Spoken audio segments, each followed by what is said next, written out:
మెదక్ జిల్లా చిన్నశంకరంపేట మండల కేంద్రంలో బీఆర్ఎస్ ముఖ్య కార్యకర్తల సమావేశం నిర్వహించారు. సమావేశానికి మాజీ మంత్రి తన్నీరు హరీష్ రావు, బీఆర్ఎస్ మెదక్ ఎంపీ అభ్యర్థి వెంకట్రామరెడ్డి, మాజీ ఎమ్మెల్యే పద్మా దేవేందర్ రెడ్డి ముఖ్య అతిథిగా చేరారు. ఈ సందర్భంగా కార్యకర్తలకు దిశానిర్దేశం చేశారు. ఈ సమావేశంలో మాజీ మంత్రి తన్నీరు హరీష్ రావు మాట్లాడుతూ కాంగ్రెస్ పార్టీ ఎన్నికలకు ముందు ఇచ్చిన హామీలు నెరవేర్చడంలో పూర్తిగా విఫలమైందని తెలిపారు.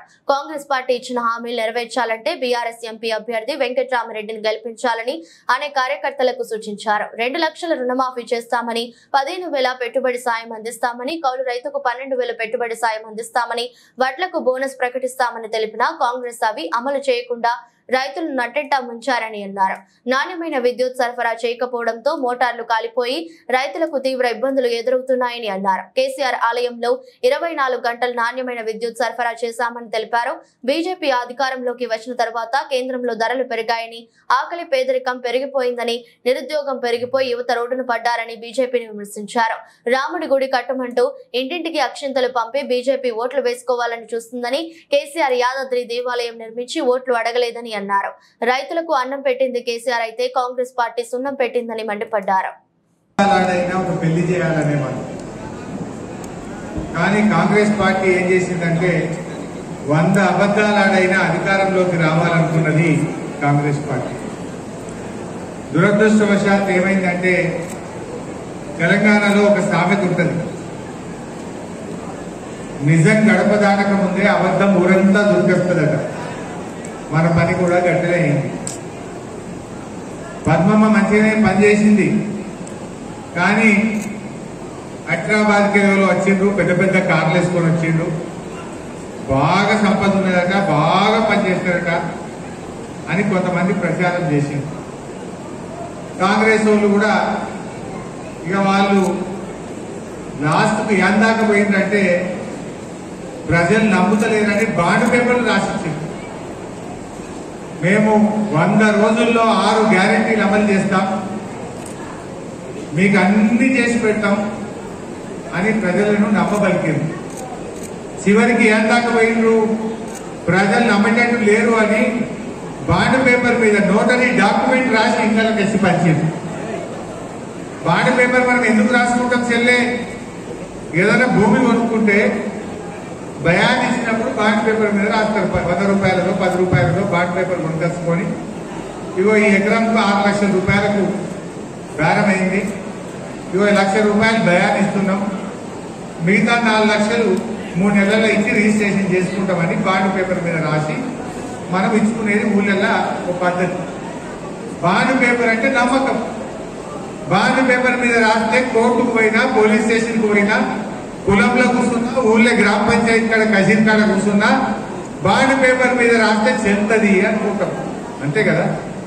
అట్లని కాంగ్రెస్ వాళ్ళు ఏం చేసిండ్రు, అరే కేసీఆర్ మీద గెలిచినట్లేమో అని ఇక మేము ఇది చేస్తాము అది చేస్తామని బాండ్ పేపర్ మీద రాసిచ్చారు. ఎన్ని చెప్పిండ్రు చెల్లె? 1 2 ఇగో అక్క చెల్లెల కోసం 6 గ్యారెంటీల్లో మొదటి హామీ, మేము గెలవంగానే 18 ఏళ్లు నిండిన చెల్లెకు అక్కకు 2,500 రూపాయలు నెల నెలా ఇస్తామన్నారు.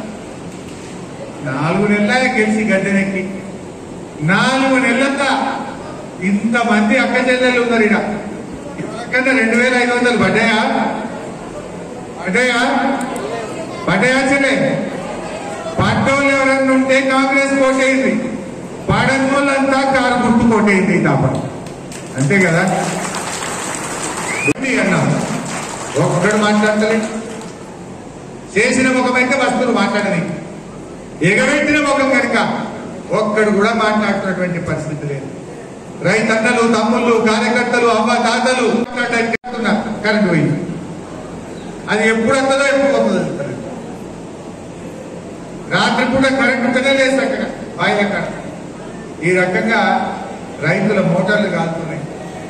కొత్తగా బోరు బండ్లు తెచ్చుకొని అప్పుల పాలవుతున్నారు. బోరు కుక్కలు వేసి రైతులకు బాయిల మీద కరెంట్లు పెట్టి అప్పులు తెచ్చి పూడికలు తీయాల్సినటువంటి పరిస్థితి ఏర్పడ్డది. ఆ కాంగ్రెస్ కాలుకునేమంటారు చూడు, వెనకట్టి కాంగ్రెస్ వచ్చింది, కరువు వచ్చింది. కేసీఆర్ ఉండగా ఎప్పుడైనా కరువు పడ్డాలి, మంచినీళ్ళ బాధ లేదు, సాగునీళ్ళకు బాధ లేదు. ఆ కాల్గుణం అన్నట్టు కాంగ్రెస్ వాళ్ళు వచ్చిండ్రు, లోకం మీద కరువు పడ్డది తెలంగాణ. ఇగో ఇది ఇలా కాంగ్రెస్ వాళ్ళు చేసుకున్నటువంటి. మా అక్క చెల్లెలు బీడీలు చేస్తారు శంకరంపేట, అవ్వతాతలు కనబడుతున్నారు. ఏమన్నారు కాంగ్రెస్ వాళ్ళు? మేము గెలిస్తే డిసెంబర్ నెల 4,000 రూపాయల పెన్షన్ ఇస్తామన్నారు. వచ్చిందా అక్క? అవ్వా 4,000 పడ్డాయి అవ్వా?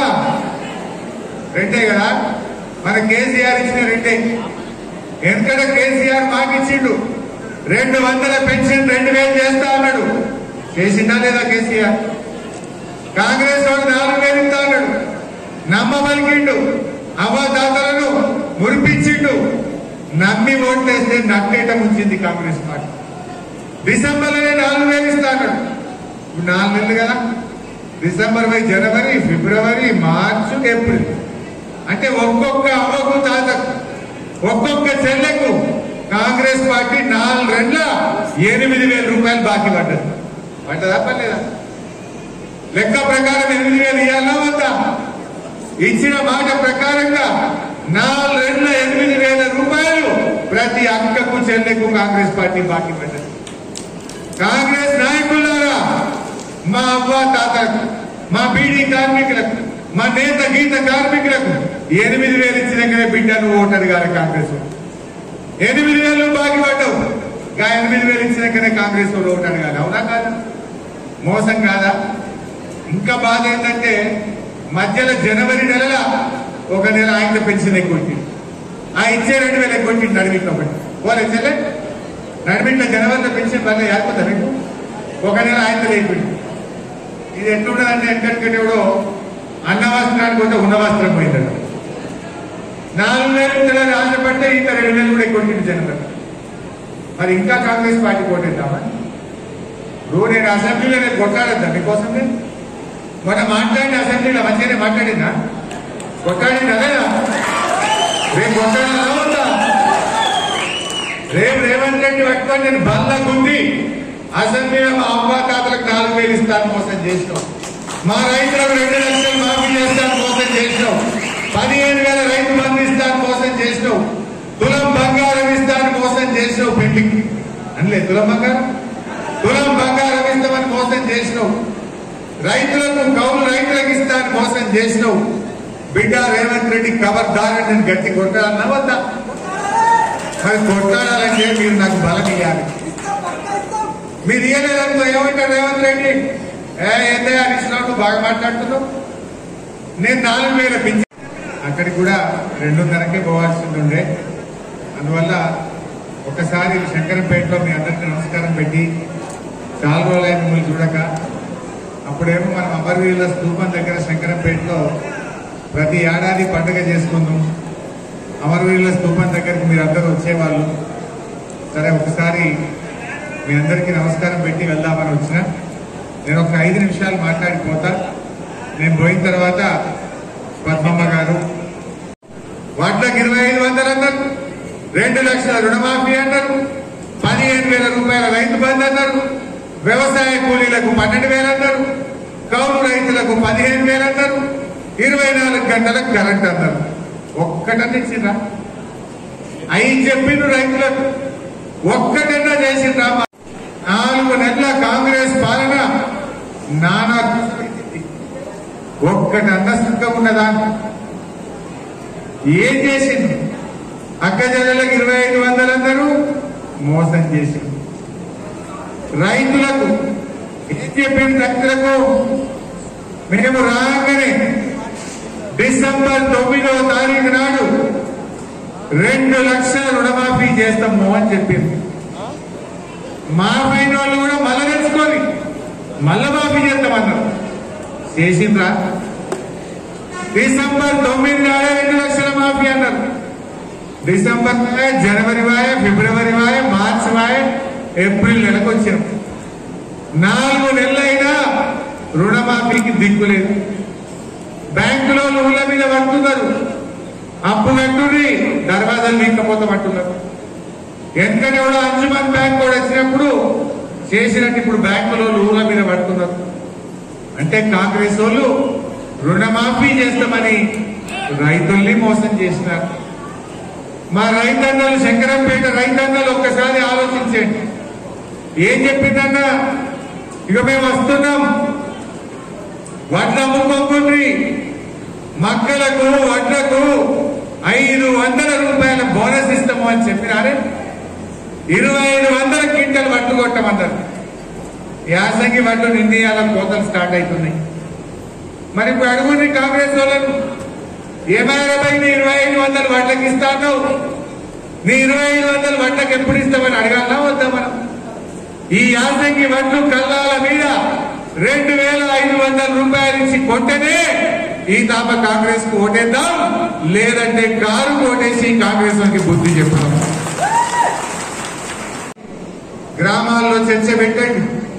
మళ్ళీ మనకు ఈ హామీలు అమలు కావాలంటే, రేపు మన భవిష్యత్తు బాగుండాలంటే మన వెంకట్రామరెడ్డి గారు కారు గుర్తుకు వెళ్తారు. నడిమిట్ల బీజేపీ పోయిందిగా వాడు కూడా తిరుగుతుంటూ ఉన్నపన్న ఎవరు చేసిండు, ఆ చెల్లెవరు చేసిండు. బీజేపీ వచ్చినాక 350 సిలిండర్ 1000 రూపాయలైతే చేసిండు. 63 రూపాయలకున్న పెట్రోల్ డీజిల్ లీటర్కు 100 రూపాయలైతే చేసిండు. బీజేపీ చేయలేదా? చేసిండు. పేదరికం పెరిగింది, ఆకలి పెరిగింది, నల్ల చట్టాలు తెచ్చి 700 మంది రైతులను కొట్టన పెట్టుకున్నారు. నిరుద్యోగం పెరిగింది, దేశంలో ఆకలి పెరిగింది, పేదరికం పెరిగింది. ఇది తప్ప బీజేపీ చేసింది ఏమన్నా ఉన్నదా? ఏమన్నా మాట్లాడితే రాముడికి గుడి కట్టేమంటారు. అలా కేసీఆర్ కట్టలేదా లక్ష్మీనరసింహస్వామికి? యాదాద్రి గుడి, యాదగిరి గుట్ట గుడి అంగరంగ వైభవంగా కేసీఆర్ కట్టలేదా? మనం చేయరాదా? గుడిని అడ్డం పెట్టుకుని రాజకీయం వాళ్ళని అక్షింతలు పంపారు, మాకు ఓటు వేయమంటుంది. మరి మనం కూడా లక్ష్మీనరసింహస్వామి గుడి కట్టిన యాదాద్రి, మనం కూడా ఇంటికి లడ్డు పంపరాకపోవడం, లడ్డు పంపి మాకు ఓటు వేయమని మనకు అడగరాకపోయి. దేవుడు అందరి వాడు. లక్ష్మీనరసింహస్వామి దగ్గరికి కాంగ్రెస్ వాడు పోయి మొక్కినా, బీఆర్ఎస్ వాడు మొక్కినా, బీజేపీ వాడు మొక్కినా దేవుడు అందరికీ వరం ఇస్తాడు. దేవుడు ఒక పార్టీలకి ఉంటాడా? అన్ని పార్టీలకు సమానం, అందరికీ సమానం. కానీ బీజేపీ వాళ్ళు దేవుడిని అడ్డం పెట్టుకొని కూడా రాజకీయం చేసే ప్రయత్నం చేస్తున్నారు. ఆలోచన చేయండి. మనకు మంచి చేసే వాళ్ళు ఎవరు? మనకు సాయం చేసిన వాళ్ళు ఎవరు? మనకు అన్నం పెట్టిన వాళ్ళు ఎవరు? సున్నం పెట్టినోడు ఎవడో ఒక్కసారి ఆలోచన చేయాలి. అన్నం పెట్టింది కేసీఆర్ అయితే రైతన్నలకు సున్నం పెట్టింది కాంగ్రెస్ పార్టీ, మోసం చేసింది కాంగ్రెస్ పార్టీ. నేను మొన్న ఎక్కడో అడిగిన, బాగా మాట్లాడుతున్నారు కాంగ్రెస్ వాళ్ళు, దమ్ముంటే చర్చకు రండి. మీ 6 గ్యారెంటీల మీద ఆడపిల్లల పెళ్లిలకు తులం బంగారం ఎక్కొట్టినా, వడ్లకు మక్కలకు 500 బోనస్ ఎగబెట్టినా, నేను ఆడపిల్లలకు బిడ్డ కాకపోతే కేసీఆర్ కిట్ బంద్ చేసినా, 2500 రూపాయలు అక్కజెండ కింద ఎక్కొట్టినా, ఆడపిల్లలు కాలేజీలకు పోతామంటే స్కూటీ కొనిస్తా అని చెప్పి ఓట్లు వేయించుకొని ఆడపిల్లలకు మోసం చేసినా, ఇల్లు చేసినా నాకే ఓట్లు వేసిండు, నువ్వేం మాట్లాడతానే హరీశ్రావు కూర్చోమంటాడు అనరా? నేనేమనాలి? ఏ రేవంత్ రెడ్డి, నువ్వు మా ఆడపిల్లల ముసుగు జరిగింది, నీకు మా అమ్మ తాతల ముసుగు జరిగింది బిడ్డ, పార్లమెంట్ ఎన్నికల నీకు చురుకు పెట్టిరు, ఇప్పటికైనా 2500 ఇవ్వని కొట్టారు. ఆ కొట్లాడే శక్తి మీరు నాకు ఇవ్వాలి. మీరు నాకు శక్తి ఇవ్వకపోతే ఏమంటాడు? నేను అన్ని ఎగబెట్టినా మోసం చేసి నాకు ఓటు చేసి నువ్వేం మాట్లాడతావా అన్నాడా? మరి మాకు ఆయన మెడల్ మంచద్దానే? నేను అసెంబ్లీలో బల్లకుండి మీకోసం కొట్లాడద్దా? కొట్లాడాలంటే మీరు కారు గుర్తు కోటేసి మన వెంకట్రామరెడ్డి గారిని గెలిపించాల్సిన అవసరం. లేకపోతే ఏమంటాడు? ఇప్పుడు 4 నెలల కోసం వచ్చిండు, మళ్ళా తప్పిపోయి కాంగ్రెస్ పార్టీ ఓటేస్తే 5 ఏళ్లు కోసపడాల్సినటువంటి పరిస్థితి ఏర్పడింది. 5 ఏళ్లు మన చేతులు దొక్కరిక మళ్ళా వాళ్ళు దొక్కరా? 5 ఏళ్ళ దాకా దొరకడు కాంగ్రెస్. ఇది మంచి మోక, అని చురుకు పెట్టాలి, కర్రు కాల్చి వాత పెట్టాలి. 4000 పింఛన్ దాన్ని మోసం చేసినని మనం బుద్ధి చెప్పద్దా? మా అవ్వలు మంచిగా తలకాయలు ఉప్పుతుంది. ఒక్కటే ముచ్చట చెప్తున్నా, 4000 పింఛన్ పడ్డోళ్ళు శంకరంపేటలో కాంగ్రెస్ అనుకోటేది, పాడని వాళ్ళంతా కారు గుర్తుకోటేయాలి. గంతే కదా, గంటనే కదా. జర జాగ్రత్తగా ఆలోచించి ఏం చేసింది? ఒక్క మంచి పని. ఓడదాటిదాకా ఓడమల్లప్ప, ఓడదాటినాక బోడమల్లప్ప. ఓట్లు వేయించుకున్నప్పుడేమో కాళ్ళు మొక్కిండ్రు, బాడీ పేపర్లు వచ్చిండ్రు. గద్దెనెక్కినాక రైతుల్ని రోడ్డు మీద వదిలేసినారు. మా రైతన్నల్ని అడుగుతా ఉన్నా, కేసీఆర్ ఉన్నట్టు కరెంట్ వస్తుందా? అదే ఇప్పుడు మున్పట్లెక్కు ఉన్నదే మోటార్లు కాల్తలేవా? ఇప్పుడు కేసీఆర్ ఉండగా మోటార్లు కాలలే. కాంగ్రెస్ వాళ్ళు వచ్చిండ్రు, ఇప్పుడు కరెంటు మోటార్లు కాలుతున్నాయి. ఏ మక్కా నీది కాలలే?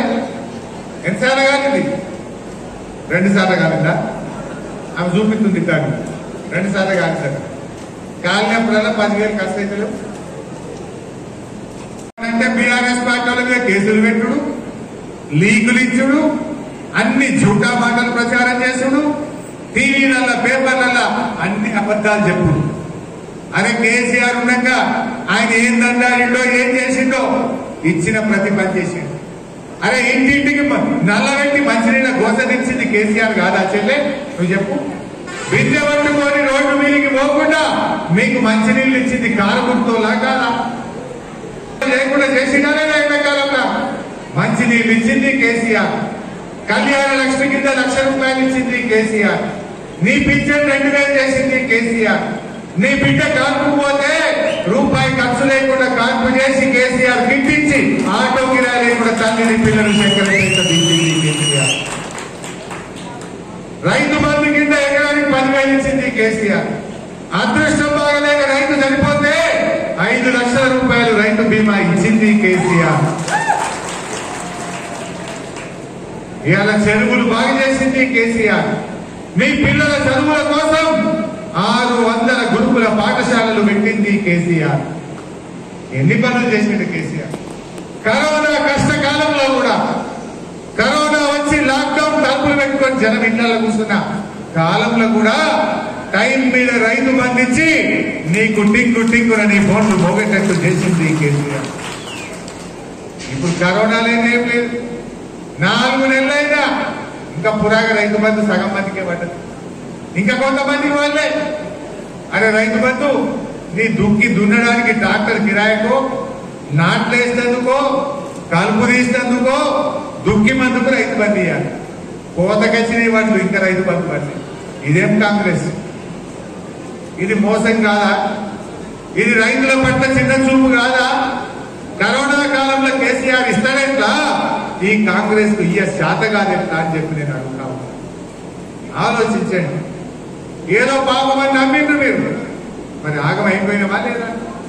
ఏంటి ఒక్క పని చెప్పుకుంది నాకు, ఒక్క పని మీరు ప్రజలకు ఇచ్చిన మాట. తులం బంగారం వచ్చిన కదా, అడవిల పెళ్లికి కేసీఆర్ లక్షింతుడు, మేము ఇంకా తులం బంగారం కల్పిస్తామన్నారు. 1,00,000 పోయింది తులం బంగారం. ఆ 1,00,000 కూడా తెలియదండి నీ అని చెప్తున్నారు. ఇప్పుడు ఇంతకుముందు నాకు పాపనపేట చెప్తున్నారు. మన మెదక్ను పద్మకను ఓడగొట్టి చాలా ఇబ్బందులలో పడుతున్నాం. ఇప్పుడు కాంగ్రెస్ వాళ్ళే చెప్తా ఉన్నారు, మాకు ఇన్ని రకాల అన్యాయం జరుగుతా ఉన్నది, మా ఫోన్లు ఎత్తడం లేదని చెప్తా ఉన్నాడు. మనం ఆ అవకాశాన్ని మనం ఓడగొట్టుకున్నాం కాబట్టి ఇప్పుడన్నా మనం అందరం కలిసికట్టుగా కష్టపడి మన వెంకటరామరెడ్డి గారిని గెలిపించినట్టయితే మనందరికీ మన గ్రామాలలో పద్మక గారి ద్వారా కొన్ని పనులు మనం చేసుకోవడానికి అవకాశం ఉన్నది. ఇందాక గౌరవ పెద్దలు హరీష్ రావు గారు చెప్పినట్టు మన అసెంబ్లీలో కొట్లాడి మనకు కావాల్సిన పెన్షన్లు కానీ, మనకు కావాల్సిన రైతుకి బోనస్ కానీ, రుణమాఫీ కానీ ఇవన్నీ సాధ్యం కావాలంటే మనం పద్మక గారి ఆధ్వర్యంలో మన మెదక్ నియోజకవర్గం నుంచి అత్యధిక మెజార్టీ ఇచ్చి గౌరవ వెంకటరామరెడ్డి గారిని గెలిపించి హరీష్ రావు గారి ద్వారా కేసీఆర్ గారికి బహుమానంగా ఇద్దాం, కేసీఆర్ గారికి అండగా ఉందామని తెలియజేసుకుంటూ ఈ అవకాశం. ఫస్ట్ పని చేయి, ఫస్ట్ నువ్వు ఇచ్చిన హామీలు నెరవేర్చు. ఈ నియోజకవర్గంలో నువ్వు హామీలు ఇచ్చిండ్రు, మీరు సొంత ఖర్చులతో నిధి కడతా, సొంత ఖర్చులతో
కొట్లాడుకుంటారు. మీరు ఏది చేయకుండా ఊర్లకి రాకుండా ప్రజలను గాలి కొదిలేసి బోనస్ ఇస్తామని, పంట కొంటామని, పంట బోనస్ ఇచ్చి కొంటామని ఇవన్నీ చెప్పింది మీరు కదా. ఎలక్షన్లకు నమ్మి ఓటేసినాం కదా. మరి ఓటేసినందుకు ప్రజలకు మీరు ఆ హామీ నెరవేర్చాలి కదా. హామీ నెరవేర్చండి, పని చేయండి. మీటింగ్లు పెడతాం, మేము కూడా దీక్షలు చేస్తాం, మీటింగ్లు పెడతాం. మీరు పని చేయకపోతే మిమ్మల్ని కూడా ప్రశ్నిస్తాం.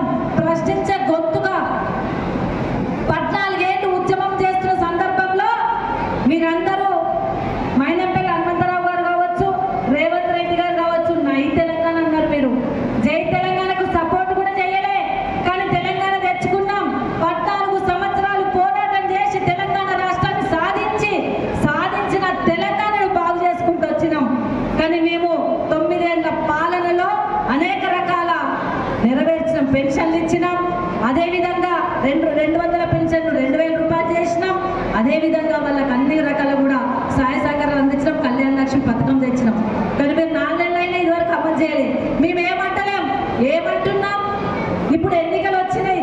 ఈ ఎన్నికలలో రేవంత్ రెడ్డి ఏమంటుండు? నా పాలనకు, నా 4 నెలల పాలనకు ఇదొక రెఫరెండం అట, ఇదొక నిదర్శనం అట. రేపు మనం ఓట్లేసినాం అనుకో ఏమంటాడు? అబ్బా నేను మంచిగానే పరిపాలించిన, అందుకే నాకు ఓట్లేసిన అంటాడు. అవునా కదా? నేను పరీక్షలలో ఓట్లేసిన అంటాడు. మరి మంచిగా వేస్తుండా? ఏ ఒక్కటి అమలు కాలే. ఇట్లనే అనుకుంటా పోతే ఆయన ఓట్లు వేయించుకొని అవతల పడతాడు. అందుకే ఇప్పుడు కనుక మనము బరిగీసి కొట్లాడి మన ఓటుని కనుక రేవంత్ రెడ్డికి తలిగే విధంగా చేసినాం అనుకో దెబ్బకు దిగొస్తారు. మన అన్ని హామీలు నెరవేరుస్తారు. దానికి సపోర్ట్ గా వెంకట్రామరెడ్డి గారు గెలిచిన 9 నెలల లోపల మీ అందరికీ అందుబాటులో ఉంటానని చెప్పి వాగ్దానం చేస్తా ఉన్నా. మీరు ఊరూరున చెప్పండి. మహిళలకు అమ్మలక్కలకు నేను ఒకటే కోరుతా ఉన్నా. నేను అందరికీ ఊళ్ళో చెప్పలేను, మీ ఊళ్ళలోకి రాలేను, మీ అందరితో మాట్లాడలేను. కాబట్టి ఇక్కడ ఉన్న వాళ్ళందరూ కూడా మన శంకరంపేట భారీ మెజార్టీ ఇచ్చి మీ ఊరూరులో చర్చ చేసి ఒక కలెక్టర్ ఎలక్షన్ నిలుచుంటున్నాడు. ఆయన ప్రామిస్ చేసిండు, వాగ్దానం చేసిండు, తప్పకుండా అమలు చేస్తాడనే విశ్వసనీయత ఉంది. ఆయన మంచి విద్యావంతుడు కాబట్టి మనకు న్యాయం చేస్తాడని చెప్పి నా పక్షాన మీరు కొట్లాడి, నా పక్షాన మీరు ఓట్లు అడిగినానని చెప్పేసి శిరస్సు వహించి మీ అందరూ కూడా చెప్తా ఉన్నా. యువత, నేను ఏదైతే పోటీ పరీక్షలలో రాసి ఇవాళ అంచెలంచెలుగా ఎదిగి ఒక సీనియర్ ఐఏఎస్ ఆఫీసర్గా ఉన్నాను. ఆ మాదిరిగానే పేద కుటుంబాల్లో ఉన్న విద్య చదివి హైదరాబాద్లో కోచింగ్ సెంటర్లకు హైదరాబాద్లో రూములు తీసుకొని మెస్సులలో భోజనం చేయలేక 1-2 లక్షల తల్లిదండ్రులకు భారమైన పరిస్థితులలో మన విద్యావేత్తలు, విద్యావంతులు వాళ్ళందరూ కూడా మనకి ఇక్కడ కాంపిటీషన్ ఎగ్జామ్స్లో పోటీ పరీక్షల్లో రాయడం లేదు. వాళ్ళు ఇక్కడే మండలాలలో, గ్రామాలలోనే ఉండికుంటూ తల్లిదండ్రులకు భారం అవుతున్నా అనే బాధతోని విద్యార్థులు కుమిలిపోయి ఉంటారు.